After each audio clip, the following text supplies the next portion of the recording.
Project's Empower Hour. I'm Elizabeth Shackelford, and I am so excited to talk today with Cara Herzog, Chief DE&I Officer at Southwire. In her role, Cara reports directly to the president and CEO as part of the company's executive leadership team and oversees the company's efforts to create a more diverse, equitable, and inclusive organization and industry. For those in the audience that aren't familiar with Southwire, they are a leader in technology and innovation, delivering power to millions of people around the world. Southwire manufactures a variety of leading wire and cable solutions. They field and support services to their customers, and their tools, components, and assembled products business supplies contractor equipment, hand tools, and job site power and lighting solutions. Southwire has more than 7 decades of progressive growth that can be attributed to their commitment to delivering quality and service to their customers, exercising environmental stewardship, enhancing the well-being of their team members, and giving back to the communities in which they work and live. Today, Cara and I are going to talk about her career journey and her view of blending career, motherhood, and leadership, insights on Southwire's company culture and DEI efforts, and what working parent life is like at Southwire. And just a reminder, this session is available for rewatch here on LinkedIn and on our YouTube channel. And we will have time for audience questions at the end of our session. So add any questions that you might have for Cara into the comments, and we'll try to get to all of them at the end. Okay, that was the big spiel. Welcome, Cara. We're so happy to have you. Thank you. It's great to be here. You did very well. I was telling them before we got on the call that I was really practicing Southwire's mission. Yes. Before we jump into your professional journey, we're going to do a quick round of questions to get to know you better. Okay, so first, are you an early bird or a night owl? I would say I was a night owl by nature, and I'm now an early bird by necessity. That makes sense. I feel like children might have something to do with that. Yes, absolutely. The best book you've read recently or recently binge watched show? Yes. So we don't really get to watch TV unless it's Bluey. Anyone with kids out there probably knows exactly what I'm talking about. But at Southwire, we are really passionate about book clubs. And we did a bit of a throwback this summer and reread Bossy Pants by Tina Fey. Big fan of laughing and learning at the same time. And then also we'll plug podcasts if you need that time alone on a walk. Simon Sinek, Brene Brown, Adam Grant are my go-tos. Oh, I love it. I love the reread of Bossy Pants. I feel like I still remember bits and pieces of it, but that's a really good reread. I should add that to my list. It was fun. Tell us your best productivity hack. Yeah, so this one's new for me, but I was having trouble sleeping because I could not turn off my working mom brain, whether it was lunch boxes or an email I didn't send. So I had a mentor that gave me really good advice to keep a notebook beside my bed, get everything off my brain and onto the page before I go to sleep, because I know it's somewhere safe. And you leave out that churn of thinking you're going to forget something that keeps you up all night. Then get up in the morning, and while you're having your coffee, then prioritize all the things that were on your mind when you were trying to unwind. Yes, because it's always that like little thing that you're like, oh, I didn't respond to that email, or oh, I didn't. And it's like as you're drifting off. Yes. Okay, and so here at the Mom Project, we talk a lot about superpowers. So tell me what your superpower is. I always joke my superpower is I made 2 humans. I fully formed human beings who will hopefully go out and make the world a better place. And I don't know that I'll ever do anything more super than that. Oh, that's a really, really, really great answer. Well, and on that, let's dive into your background. We'd love to hear about your career journey and, where your career began and how you got to where you are today. Sure. So I actually started my career in nonprofit. My degree is in political science. So I was always really certain that I would live a life in service of something bigger. And in my early 20s, really thought the only way to do that was in the nonprofit world. And had some early success, had reached a director level, reporting directly to a president within the first 4 years of my career. And about that time, Southwire called, and they had a training specialist role, right?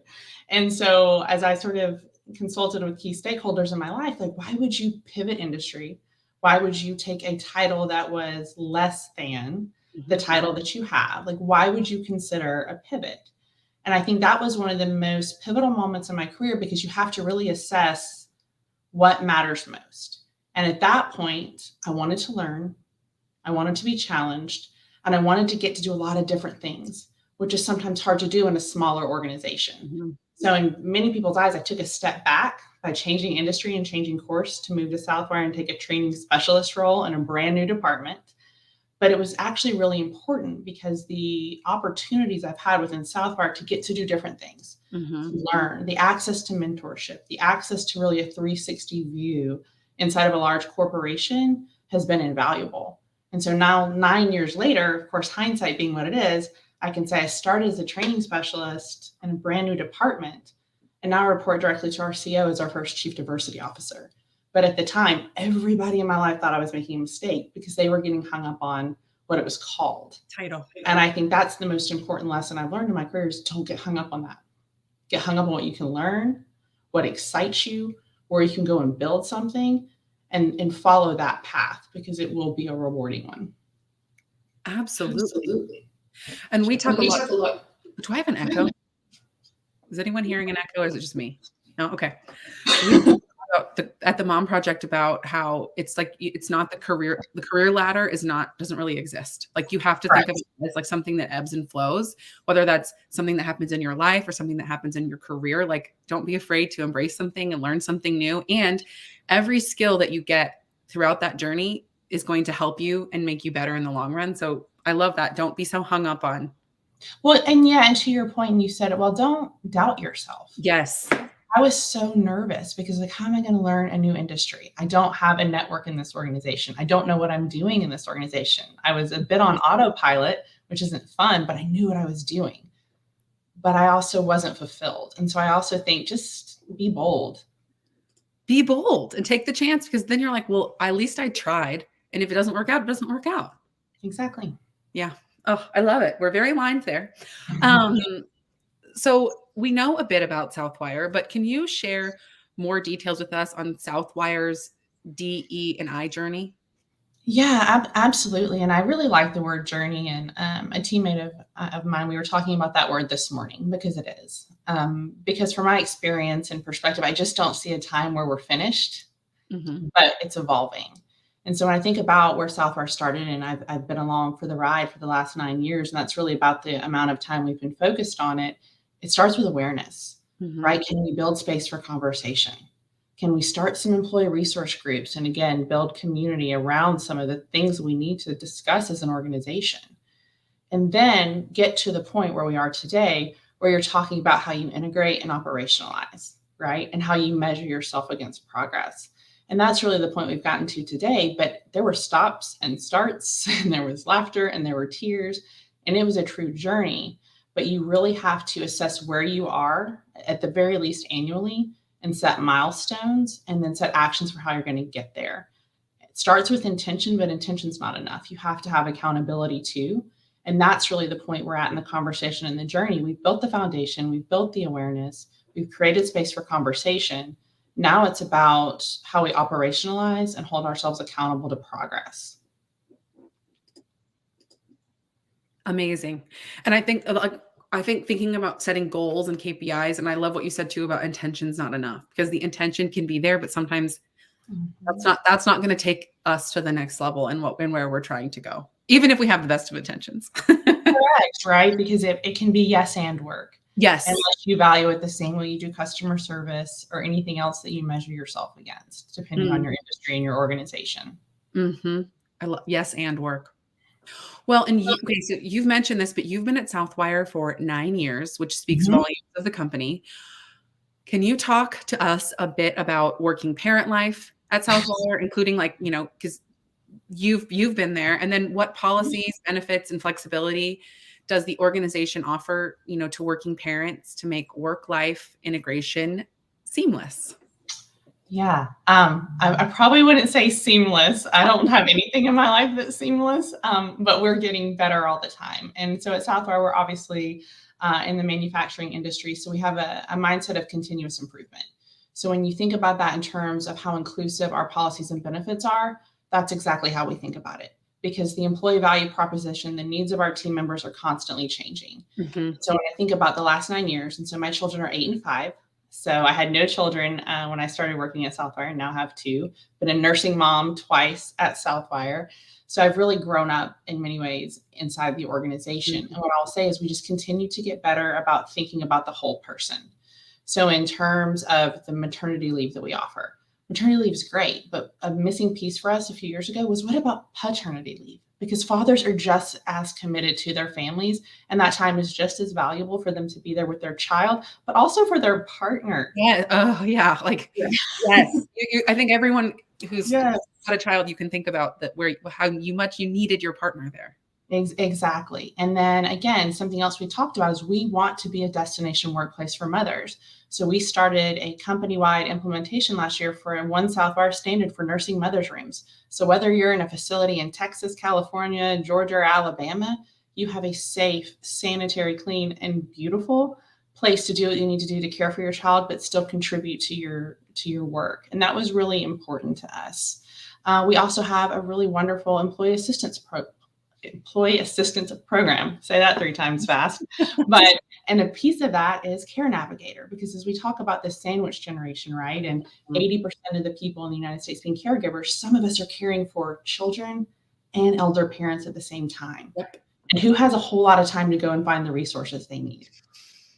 I don't.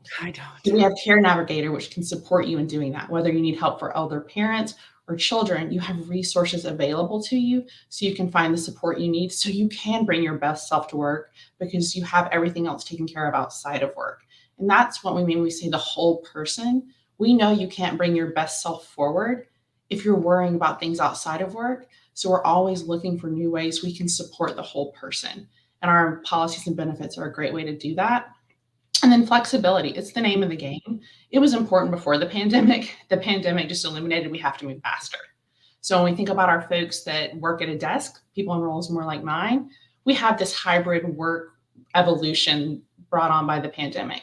But what about the people on the shop floor, which are the heartbeat of our company? We're piloting flexible shifts because they also need time to take care of their life outside of work. Yes. So that's another huge step forward we're taking in the way that we're thinking about caring for our team members that are caregivers. That's amazing. I know, because I think about that too in industries where it's not so easy to be flex. Like, how are we offering that? Because it's so important. And especially to people who are caregivers, no matter what stage of life they're at, it's detrimental. And we're people before we're employees. So how do we make that, Exactly. first and foremost? Exactly.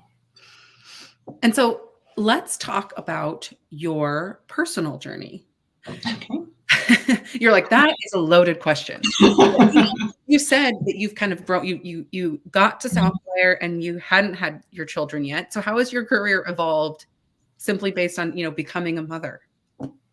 Yeah, it's evolved in a lot of ways. So my husband and I always joke, I was offered 2 of my promotions while I was on maternity leave. So I always joked, like, should we have a 3rd child if we're aiming for that next role? We're still in those negotiations, but I think what changed the most for me is just my perspective. Yeah. And probably, if I'm honest, it didn't change enough until after my 2nd child. But that idea that you could still show up perfect. I think before children, I held on very tightly to, not only do I have to be perfect, I have to be perfect all the time. And when I came back from having my 1st child, I think I was still holding on really tight to that. Mm-hmm.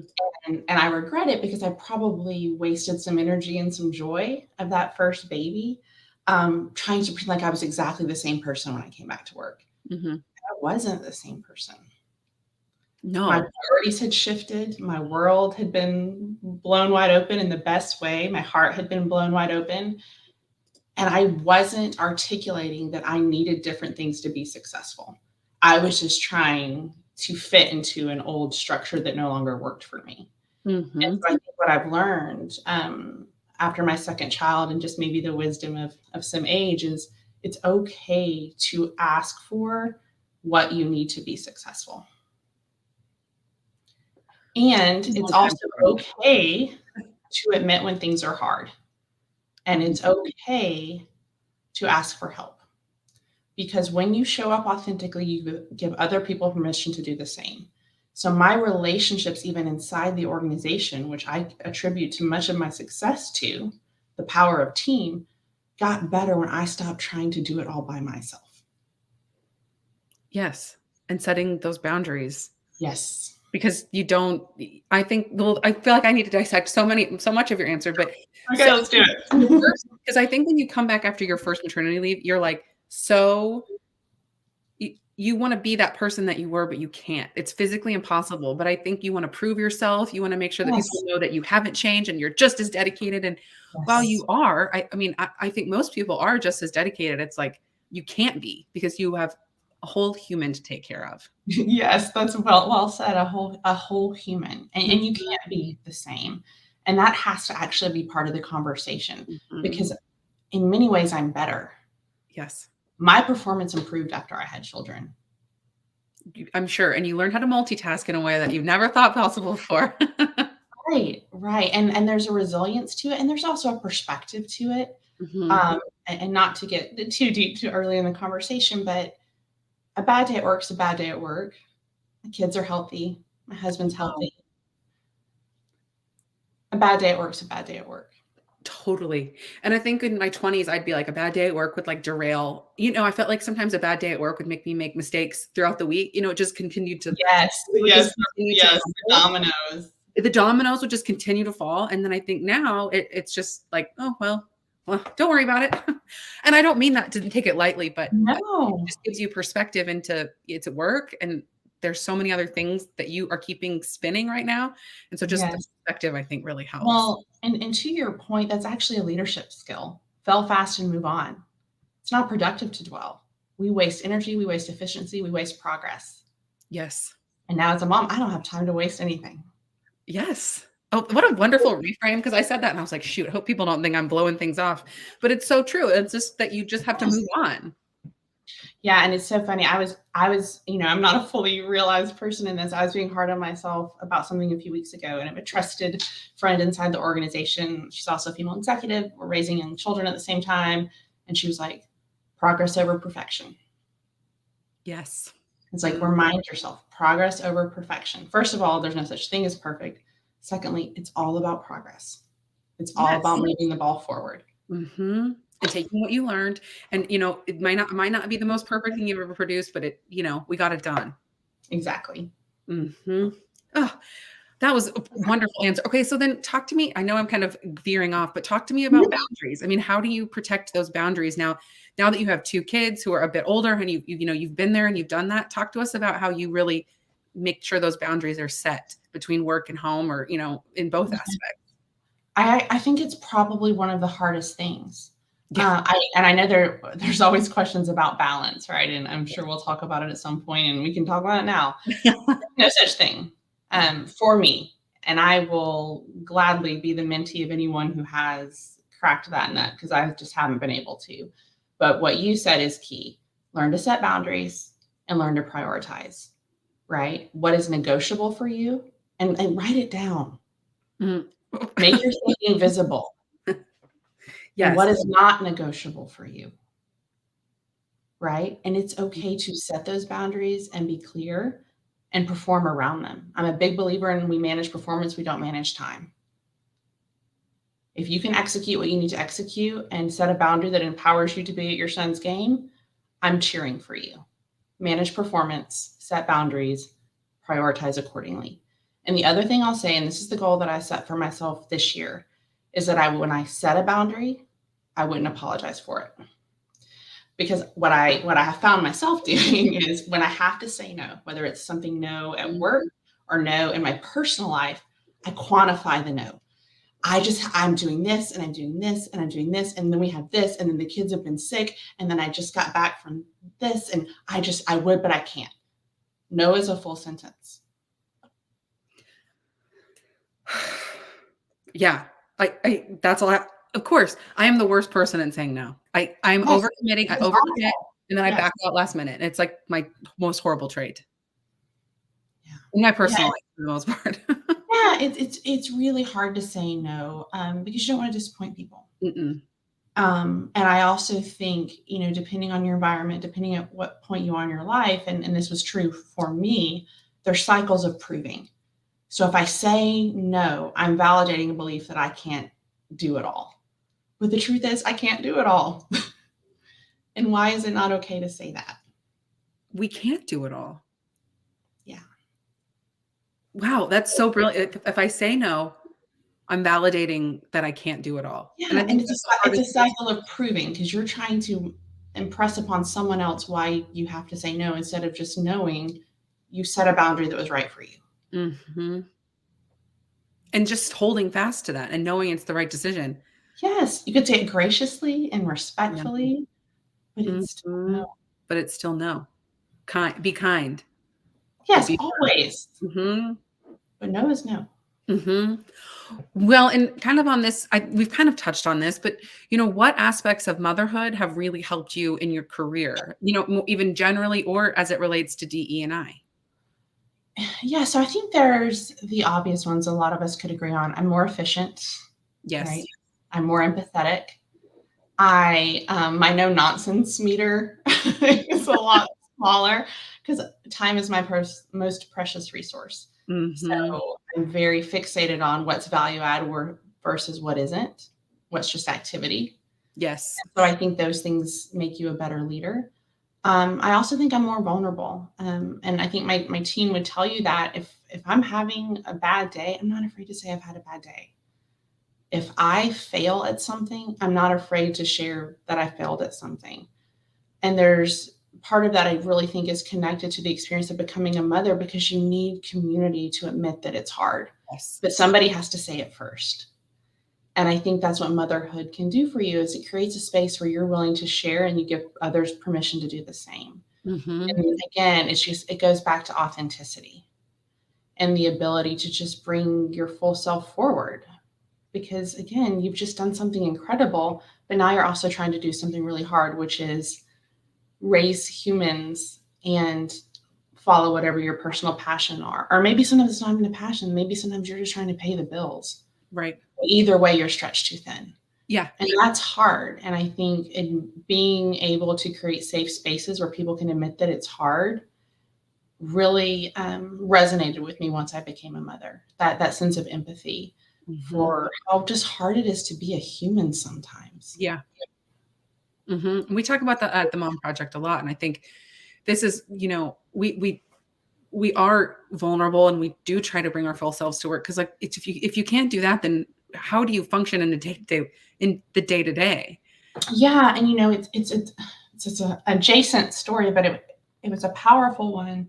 I was at a DEI conference years ago, and there was a gentleman there who had played for the Atlanta Hawks, which is a basketball team in Atlanta in the 80s.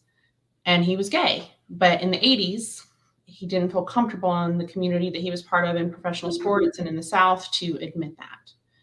And he said that he always performed his job to his job description, right? Mhm. He always purposefully tried not to be the lead scorer in the game because at that time on the sports news, they interviewed whoever had the highest scoring average that game.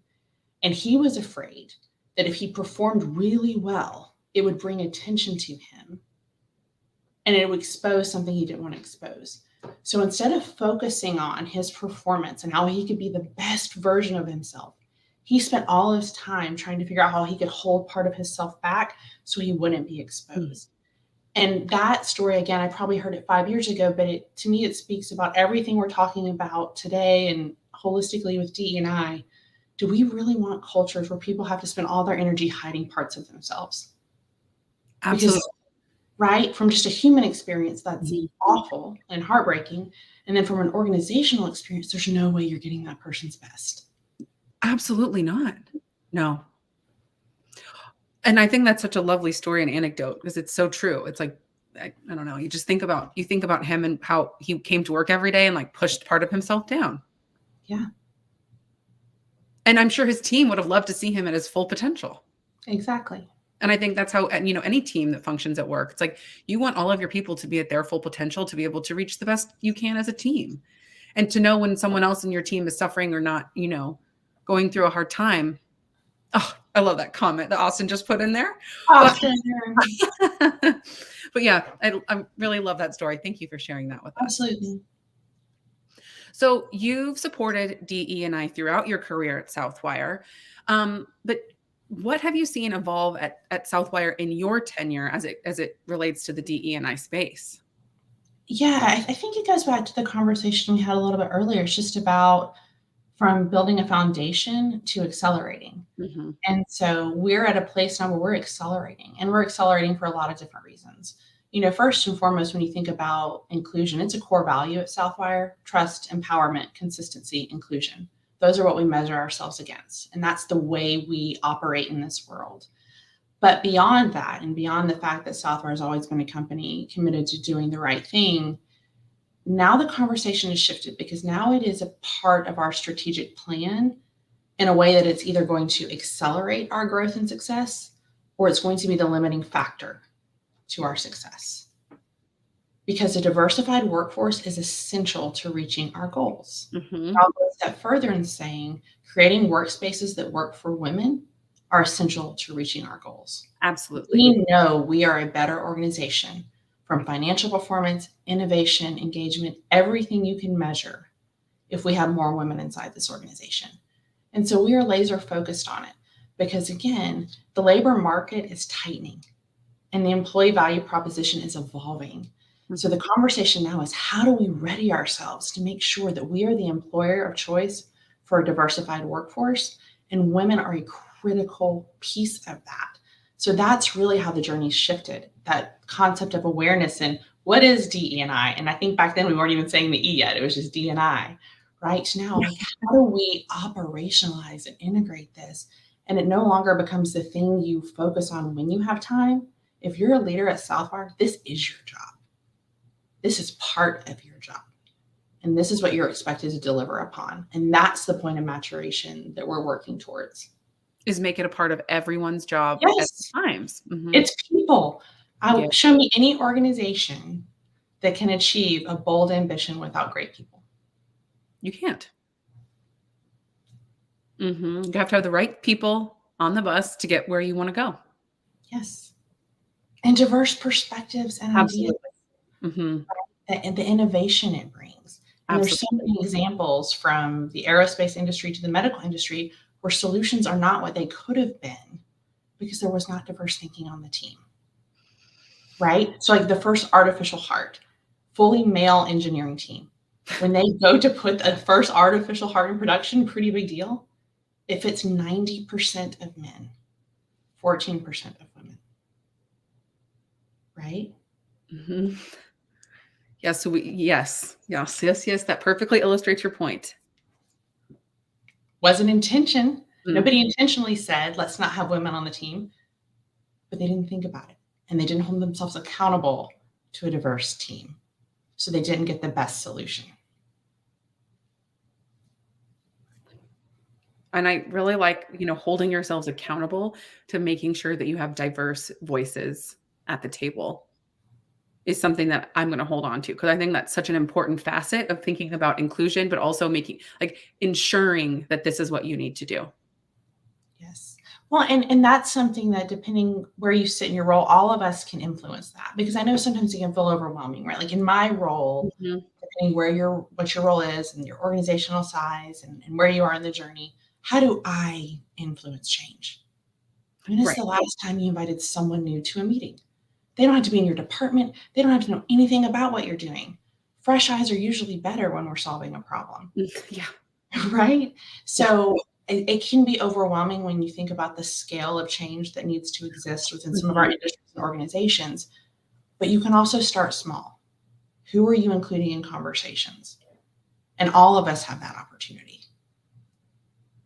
Yeah, I think I think sometimes, and I'm not even in DE&I or just other problems within a workforce, is sometimes the amount of change that has to happen to get to the final result is so daunting and overwhelming that you're Yes. like, I don't know what to do, and you throw your hands up. But I think starting small do you have any other tangible solutions for, what to do, navigate when a problem seems too big? Yeah. So I do think be honest about where you are. Yeah. Whether you're solving for an organization, whether you're solving for your team, you have to establish a baseline and don't ever apologize for the baseline because everybody's starting somewhere.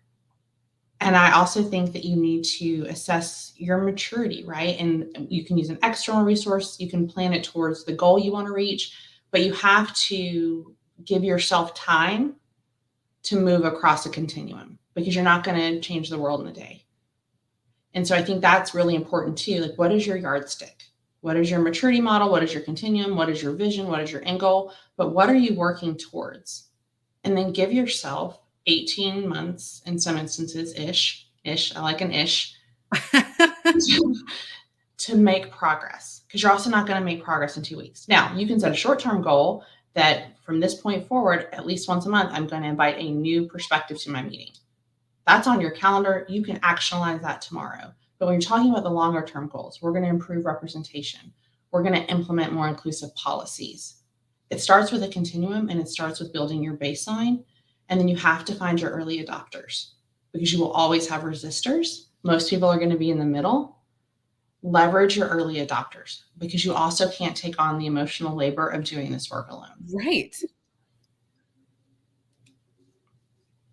Okay, are you writing a book on this? I don't have time.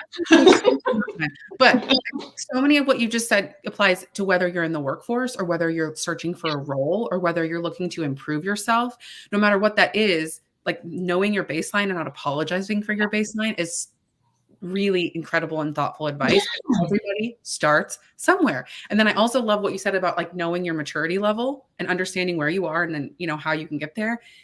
And then giving yourself a long timeline, because I think sometimes you look at goals and you're like, well, that has to be happen in 3 months, or that has to happen, but that's not the reality. It's not going to happen. And No. especially as working parents and the amount of things that we have to do and juggle with every day, it's like those small tangible pieces that amount to something bigger, but you can't, like, just look up the mountain and be like, I'm going to climb that in one day. No, and the other thing you can do too, depending on your organizational structure, is what already exists that you can leverage for your purposes, right? What standing meeting, what operating rhythm, what action in the organization can I align to, right? So if you know one of the leaders in your organization has his monthly business review, how do you integrate the concepts and the work you need to do into something that already exists instead of creating something new? How do you integrate into something that's already working? Because what that does is you get instant buy-in and you're integrating into the rhythm of the business. And that avoids what can be a real challenge in DE&I sometimes, is that it's bolted onto things as opposed to becoming part of the operating rhythm of the business. And that's where you want to get to, right? Where it's not this thing over here. This is how we do things. Just like a focus on physical safety, just like a focus on quality. This is just what we do and how we do it. Because that's the goal, because that's how you sustain change. Yeah. I'm imagining, like, seeing a runner and then everyone just starts running along with them and running along with them and then you kind of just have a big group of people running in the same direction, but it takes a lot of little buy-ins to get to where you want to go. It does. And the other thing I'll say too is a focus on diversity, equity, and inclusion is values-based often, right? And is for us too. But it also solves a problem. And so when you're thinking about a business leader, so maybe you're slow to get buy-in from a business leader, what problem in that person's sea of problems can you help them solve with the focus on this? Speak their language. Because I truly believe in my heart, most people want to do the right thing, but most people are also overwhelmed. 100%. I'm helping you solve a problem, but here's what I need you to do alongside me.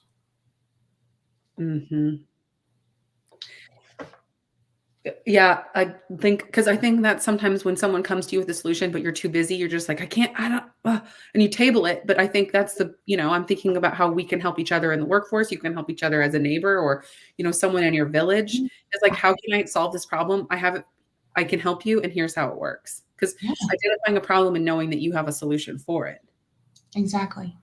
And then I think too, that builds change bit by bit by bit. Yeah, and that's how meaningful change happens, right? Most meaningful change is hard. Yes. And it's hard because most meaningful change means people have to change a behavior. And any of us who've ever tried to change our own behavior, much less the behavior of others. Yeah. tall It's task, really hard. and it takes time and it takes repetition. I was in an offsite yesterday, and one of the facilitators said it to us as a group. He said, "Do you think Tiger Woods?" I said, "You could have used Serena Williams, but it's fine. We'll go Tiger Woods." Do you think Tiger Woods got really good at golf reading a book? No. He got really good at golf because he practiced. So anything that you want to do well, if you want to be a more inclusive leader, if you want to make decisions that drive diversity, it is practice and behavior and repetition, because you're fighting your sort of intrinsic and gut reaction to just do what's easiest. And what's easiest is to do what you've always done. Mm-hmm, mm-hmm. You have to stop yourself and you have to focus on changing your behavior. And that feels hard. That truly feels hard, like day in and day out. It is. It's Like, incredibly hard, which is why we have to celebrate the small wins along the way. You have to set milestones. You have to hold people accountable. But this is going to take time. mm-hmm. The challenge is a lot of us don't have time, and a lot of organizations don't have time, and a lot of industries don't have time. So simultaneously, we have to come together around how can we move faster. And those are some of the conversations we're having at Southwire right now is we have to drive progress further. We have to not only drive progress inside our walls, but we have to stand up as an industry leader and talk about how we improve equity in our industry. I'm like, that's so daunting. It is, but it's the meaningful work. Yeah. Yes, it's a meaningful work, and I think and that's probably where I have to change my mindset is you've really given tangible things like start small and, give yourself a long runway. So when I hear things like that, I'm like, how are we ever going to achieve that? But, I think you've laid the framework for being able to do that. Yeah. And I think that's my biggest takeaway from today. But and just a reminder, if you have any questions for Cara, please pop them into the chat. This has just been a wealth of information, and we're so appreciative of you joining us today. Absolutely. Okay, so at the Mom Project, we talk a lot about balance, and we've touched on this. Balance does not exist. You have to create what that version of balance looks like for you. But how do you manage that in your life? I don't do it very well. Sometimes I think, what I really focused on is what's non-negotiable, right? And on both sides, you're going to miss things. And so in every part of my life, something's always getting less. And it took me a really long time to be okay with that. Mm-hmm. To be okay with my family got a little bit less today. Or to not apologize next week if work gets a little bit less, or my girlfriends get a little bit less.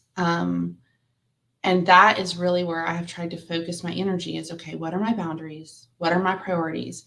And whatever I'm focused on in that moment, whether it's something really important at work or whether it's something really valuable at home, that's where my intention is. And to put the other aside during that time. Mm-hmm. And in this very connected world of Teams and email and Zoom and Slack, everything's always pinging and coming at you. But one of the things I've really focused on is I have to sit that down. Mm-hmm. I have to focus my attention on where I am in the moment because I don't have balance. So wherever I am in that moment needs to be where I'm most needed. And where I'm most needed in that moment, I refuse to apologize for. And that was really a pandemic learning because when the pandemic started, my kids were 4 and 1. And it was a really intense time for every organization and Zoom calls. And my husband, who typically travels, was home and he was working from the kitchen island. I was working from the bedroom. I had a baby on my hip and a toddler at my feet. And I was in a lot of meetings at the time. There's a lot going on in the organization with a lot of members of the executive team. And my kids would, I want goldfish. And then my son was like tugging my shirt and all of the things. And I was like, I'm so sorry. I'm so sorry. I'm so sorry. And this is the power of allyship. One evening after a lot of I'm sorries in a meeting, one of the male executives called me and said, I really want you to stop apologizing for being a mother in a pandemic. And I had girlfriends who were going through the same thing and we'd all talked about it, but something about, and again, the power of allyship, when a male executive called me and said, please stop apologizing for being a mother, it meant the world to me. I bet. And I don't even know that I've properly articulated to him what that did for me. But I think it's really important to do that for others. Mm-hmm. Because again, there's no such thing as balance. And the guilt is real, whether you feel like you dropped the ball at work or dropped the ball at home. And you can spin on it if you let yourself. So you have to have a network around you that'll stop you from spinning. And that is one of the most valuable things I've done for myself. And then it goes back to authenticity. If I weren't willing to admit to trusted allies and friends and colleagues that this is really hard right now, I wouldn't have a safe place for that community and that conversation for them to say, yeah, it's hard for me too. Here's how I dealt with it. Or I actually am not dealing with it very well either, but I see what you're doing and it's going to be okay. Like there's power in community. And I think that's what motherhood taught me more than anything is that we need each other. It's really hard to be a working mother. Yeah. Yeah. Uh, I love everything you said, but it also goes back to what you said about like being kind. He called you and was like, "Hey, Mhm. some advice that I," and it like it was kind, it was delivered in the right way, and it probably changed your perspective on the next day. You were like, "Okay, I'm gonna not apologize for this." But as women and as mothers, we feel like we're carrying the weight of the world on our shoulders, and when something slips, we like Yeah. it's our fault. But I think understanding that it's not, and you need help, and it ebbs and it flows. That's such good advice. The power of allyship. And Yeah. also, I'm sure that you've done things for other people that have been the biggest impact in their life, but you don't know that yet either because it's just like Yeah. it's Yeah. you learn this and you pass it on. And we can all think of everyone watching, I'm sure, can think of, you know, what someone told us that we have carried with us or an action that they did that we have carried with us throughout our entire career, knowing. And I'm not sure if I've ever told someone, what they did meant so much to me. So it's a good idea to everyone watching. Go tell someone what Yeah, they did. good tell. Yeah, absolutely. And pay it forward to Mhm. your point. Yeah. And I can see my colleague Tara commenting about how community is at the core of what we do at TMP. And it truly is like community. And I think that's why the Mom Project exists, is because we want to give this space and this place for mothers to be able to be their full authentic selves and bring that full authentic self to work and at home. Yeah, I agree. Okay, well, I see a few questions. Okay. So we'll dive into those questions. Okay. Michelle asks, in the job search process, how can you truly assess a company's attitude towards working parents? I feel like many companies have a copy and paste declaration about their DEI policies, but it can be challenging to see what's truly happening on the ground. Great question, Michelle. Yeah. So I was doing there's a few, right? So you can certainly look at some of the usual suspects where candidates and really important. Uh, and I did not do a good job of this early in my career, and I'm still learning. But the interview is a two-way street. So Yes. it is within your power and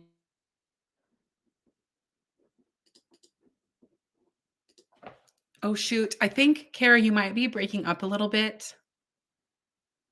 But in the meantime, she's coming back on.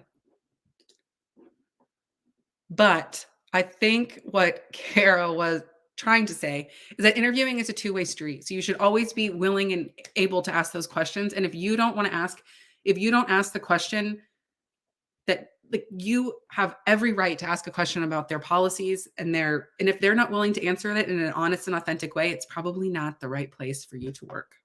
So keep looking for those companies that hopefully I'm just not here talking about myself, but keep looking at those companies and know that there are some out there. Okay. Oh, you're back. oh my god, I did cover up a bit of that answer for you, but please answer what you were going to say because I was like, oh, hope no, but yes, why don't you say what you were going to say? But I know you were talking about interviewing as like a two-way street, and that's what I said.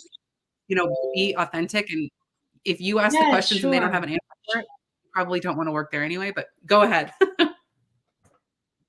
Yeah, correct. All I could see was Michelle's beautiful face in question, and then I got kicked out. So I apologize for that. But yeah, I think, one of the things that I certainly did not do well early in my career is view the interview process as a conversation. I spent all my time trying to validate why I was the right person for the role. And then in the last 2 minutes, when they would ask for questions, I would go with the very generic compensation or what would success look like in this role. You know what success looks like in the role. That's why you applied for it. Ask the questions you need to get the answers to make the informed decision. Because the truth of the matter is, right, wrong, or indifferent, women have to consider most often many more variables when making a significant change in their life. Yep. Right. And so I've even seen the data, right? Men can consult 2 or 3 points of data to make a decision about their career. Women, it's like 15. Like, we literally assess every part of our life because we're trying not to disrupt the way that our life is functioning. So use those last 5 or 10 minutes, whatever it is, to ask the questions that give insight into what your experience is going to be as a working mother. And if they don't like the fact, or they are resistant to you asking questions about how they support working mothers, you have your answer. And listen to your gut. I think that was one mistake that I made in my career is I did not listen to my gut. And everyone around me was like, this is not the right move, but you're still doing it anyway. And I did it anyway. And it was a huge mistake. I was right it eventually, but it's just like, listen to your gut. Yes. You will know if it's not the right place for you. Yeah. And don't view a decision as final, right? If you do make a bad decision, don't live with that decision longer than you have to. You have to be strategic. You have to make decisions that support your family life, but it's also okay to make a decision and then admit you made the wrong one. Just don't stick it out with the wrong one. I think that's the mistake. Oh, well, I just got here. I'm just going to stick it out, or it'll get better. No, it took me, and I remember when I was interviewing for the Mom Project, I had only been somewhere for 4 months prior, and they were like, well, why are you interviewing? And I was like, it's just not the right, I made a mistake. Yeah.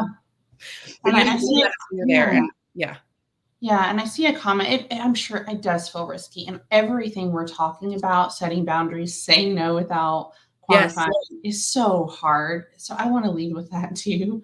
I fail at a lot of these things all the time, but I go back to my friend's feedback, right? Progress over perfection. Be clear about what you need and who you are and what's most important to you, but none of this is easy.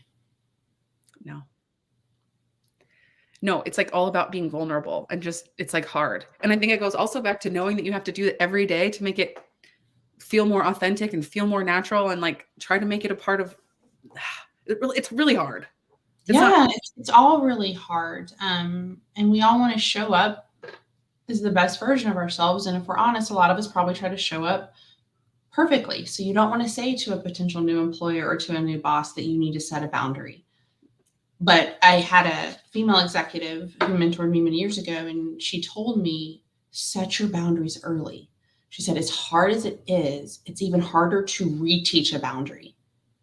And anyone who's never set one and taught someone they could treat them a certain way or expect a certain thing from them, and then you decide to set a boundary later, then the person's like, wait, what? You just took something away from me, as opposed to the challenging conversation at the beginning, but really clear expectations from the start. Because it's a whole lot harder to change behavior than set expectations at the beginning. Mm-hmm. Absolutely. Well, and I actually think we have a question about this, and I'm sorry to put myself on the spot to put this up there, but someone asked, like, how do you set boundaries when starting a new job? Oh, there it is. Caitlin asked this question. I saw it earlier and I said, oh, we should go back to this because this is a good one. How do you set those boundaries when starting a new job? Again, I think it sort of goes back to the previous conversation. It's going to be really awkward and potentially uncomfortable depending on the conversation, but it's really your only option. Either you're really clear, always respectful, but if you don't set them early, you'll have to set them later. And that's a harder task because, again, you've set a certain level of expectations on things, and then it feels like you're doing less later on when really what you're doing is just setting a boundary. Mm-hmm. So to just be really clear about the boundary. It can be an open dialogue. Here's what I need to be successful in the role. Here are my, you don't even have to call it boundaries in the conversation, but here's what I need to be successful in the role. Can we agree that this works for both of us? You don't have to call it a boundary. That I certainly can feel I'm setting a boundary and planting a flag. But if you know that on a particular evening you're going to unplug at 5 p.m.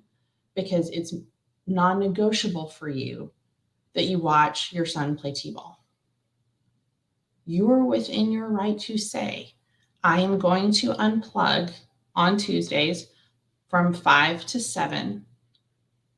I will respond to anything after that period of time. I think that's perfect. And I see that Ashanti asked for an example. And I think that was or I can't leave meetings past I can't take meetings past 4 p.m. due to daycare pickup. Yeah. Again, so a boundary is not always big. It's not like, don't you, right? It doesn't have to be this bold declaration. It can be on this day or at this time, this is what I have to do to take care of every part of my life. Right. Mm-hmm. And so if you want to do a team dinner at 6 o'clock on Tuesday, I won't be there, but I hope you have so much fun. Mm-hmm. And someone said block your calendar. And I think it's also a big one. Like when I got to the Mon project, one of my favorite things, I noticed that everyone had like daycare pickup or school pickup on their calendar. So whether that was at 3 o'clock when you're picking up your fifth grader, or for me, when I'm picking up my kids at, 5, it's all on your calendar. So everyone knows like I'm away. Yeah. Exactly. And the other thing, and I don't know if it's true for anyone on the call, but I think during the pandemic, with all the meetings we were all having, we stopped respecting calendars, because I don't know anyone else that has like 3 meetings scheduled at the same time, even though the calendar shows that I already have a meeting at that time. Yeah. So when you block your calendar to pick up your child or take your mom to the doctor, or whatever it is you need to do, don't let people schedule over it, because that's another way you teach people how to treat you. I used to just try to figure it out on my own of how to be every place I needed to be. Now I just decline it. And it's very empowering feeling. No, you just, there are exceptions, employee related issues, things like that. But if it's just, hey, this is this meeting and I could potentially use you for this meeting, and you blocked over 2 other things, you didn't need me that bad. Because if you needed me in the meeting that bad, you would have worked with my calendar. I'm a nice to have. And you know what? That's okay, because I don't need to be in every meeting. I got a lot of meetings. And no, it goes back to what you said earlier. No is a complete sentence. And you don't have to apologize for it. I was about to say, sorry, but I'm like, I don't have to apologize for it either. No, they blocked on your calendar that was already, you've managed your time. They need to appropriately manage theirs. Absolutely. Okay, well, this hour has like flown by, but we have time for one more question. Okay. Ooh, Jules, this is a very good question. Yeah. I wait to hear your answer, Cara. Okay. Do you think that becoming a leader will always come at the cost of work-life balance? That's a very good question. I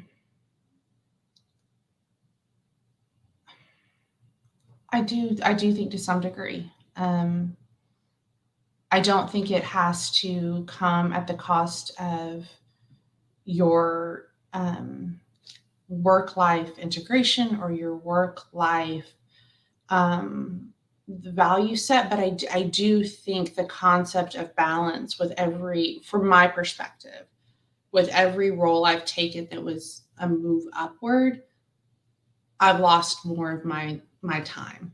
Mm-hmm. You're leading teams that need your time. You're operating at a different level in the organization that requires time. So I do think it's true that you will lose some balance, but I don't believe it's true, nor would I be in the spot I'm in if I thought it meant that you had to lose what's most important. But I do think the concept of balance becomes more elusive with each career progression. Mm-hmm. Because time is just such a precious resource. And again, if anyone has a recipe and they feel like they've achieved balance, I'm always willing to learn, because I just haven't found it. What I found is priorities and boundaries and parameters and trying to be present. And I'm very clear with my boss and my team. I'm unplugging for this period of time to spend time with my children. I'm going on this vacation with my family.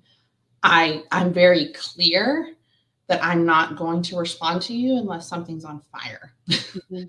Mhm. And that's not balance, that's priorities. And so I do think it's a real challenge. Now, what I will say, if we can get more mothers in leadership positions, we can change some dynamics. Absolutely. But the current construct of a lot of our industries and organizations, it's going to be a challenge because not everyone that's leading major companies and organizations today understands that balance is needed, because they're not managing everything for themselves. That was such an honest answer, and it was so important to hear. We talk, and I think too, it's the other thing that you like, your career kind of ebbs and flows, so I think sometimes if you know it's not the season of your life to embrace the next role, like, it's okay to say, "I'm so excited to do that, but I just can't it's just not my season of life to do that." And it's not Yeah. my season of life to take that on, and I think that's also balance, and it's, like, Yes. understanding that it's okay to take a step back or understanding that it's time to pause and just downshift, that's okay too. Because Yes. I think sometimes it's so hard being type A and, for so long the career was what we were going after and we were, women in the workforce and then we had kids and it's like everything gets blown up because you're like you see it from the other side of the fence of, moms who stay at home and you're like that looks and, everything that we do Oh, is it's lovely. Yeah. yeah, it's like we get to choose which Yeah. way we get to do and choosing to stay at home or choosing to be in the workforce is a privilege either way. And I think understanding that if you want to be a leader, you can, but you can also just choose to downshift for a little bit and come back to it. Yeah, and I think that's really important, and that's why I always go back to priorities.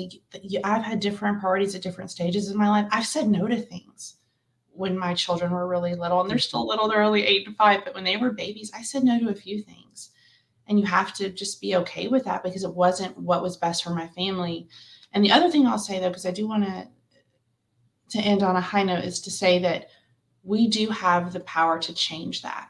All of you that are leading in organizations, all of you that aspire to start your own organizations, all of you that are working so hard towards your goals, when there are enough women and caregivers and allies coming together to make decisions, work could look different. But it goes back to the broader DEI question of it takes intention, it takes time, and accountability. This has been such an amazing session. Thank you so much for sharing your wisdom. And I can see that our chat section, like it's been such a nice moment for our community to dive in and engage with you all and engage with each other. So thank you, Cara. Thank you so much. Absolutely. It was an honor and a privilege and wonderful to be amongst this community. Absolutely. I have so many takeaways that I can take with us. But again, thank you so much. And to everyone who is watching today, thank you for joining us. We hope to see you at the next one. Have a great day. Thanks all.